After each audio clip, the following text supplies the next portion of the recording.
Lens, très important pour des Messins qui croient bien sûr plus au Père Noël qu'au Poisson d'Avril, avec des Lensois tout de suite à l'attaque, techniquement supérieurs face à des Messins un petit peu apathiques en première période. Regardez cette frappe, elle est c'est vrai largement à côté de la cage de Marichaise, mais c'était déjà une première alerte de Pierre-Alain Frot sur la cage de Marichaise qui avait démarré sa carrière en Ligue 1 avec Lens contre Rennes en 96. Encore Lens avec Carrière justement, ce gardien de but du Football Club de Metz qui en 2 temps arrive à capter ce ballon et à relancer son équipe à la recherche de points. Pourtant la phase de jeu lensoise était somptueuse, mais le contrôle de Carrière un petit peu long. Encore des Lensoises à l'attaque avec Éric Carrière virevoltant, touché par Proman dans la surface de réparation. Le capitaine messin qui fait faute, un pénalty indiscutable sifflé par monsieur Le Dentu en faveur du Racing Club de Lens qui n'a plus marqué de pénalty depuis John Utaka. C'était Lens-Sochaux le 23 avril 2005. Et Frot s'élance, il prend à contre-pied complètement le gardien messin. Ça fait 1-0 pour le Racing Club de Lens et c'est mérité car les Lensois sont nettement supérieurs à des Messins, on l'a dit, en manque de combativité. Joël Muller est extrêmement déçu du comportement de ses joueurs. Pourtant, ils vont essayer de marquer, de réduire le score sur cette tête d'Obraniak, mais Charlie Tange est impeccable dans ses buts devant les supporters lensois qui ont fait le déplacement en Lorraine.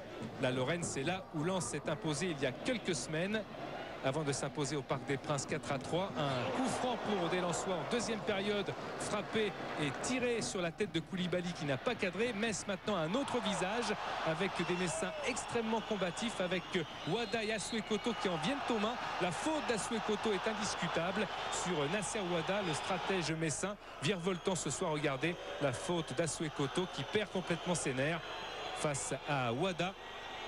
Et monsieur Le Dentu est contraint de sortir le carton rouge. C'est le 7e joueur lensois expulsé depuis le début de la saison. 7e carton rouge en tout cas enduré par des Lensois depuis le début de la saison en Ligue 1. Du coup ça donne des ailes bien sûr à ces Messins qui vont essayer de pénétrer dans la surface de réparation avec Toum qui se rate et Contou également qui va rater le cadre de Charlie Tange.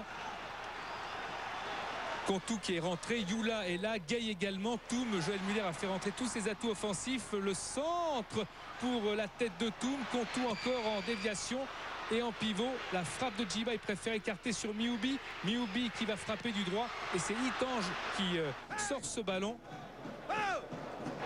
Joël Muller rameute ses troupes, rameute ses joueurs, estime qu'il y a encore du temps pour faire quelque chose. Attention à Lens en contre avec Harouna qui décale la frappe de Diarra sur la barre transversale de Marichaise, une frappe énorme, pleine de puissance et de cadre qui va transpercer la transversale de Marichaise. Wada de l'autre côté pour un coup franc, repoussé par Itange.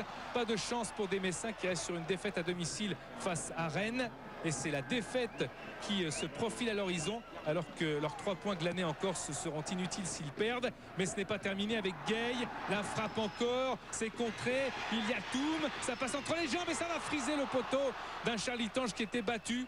Déception pour Toum qui avait été décisif il y a quelques semaines contre Monaco en marquant un but dans un angle impossible. Et là, il rate le cadre. Quel dommage pour des Messins, on l'a dit, complètement transformés. Mais c'est vrai qu'ils sont en supériorité numérique. Attention, à 25 secondes de la fin du temps réglementaire, c'est un pénalty concédé par Demont sur Mioubi.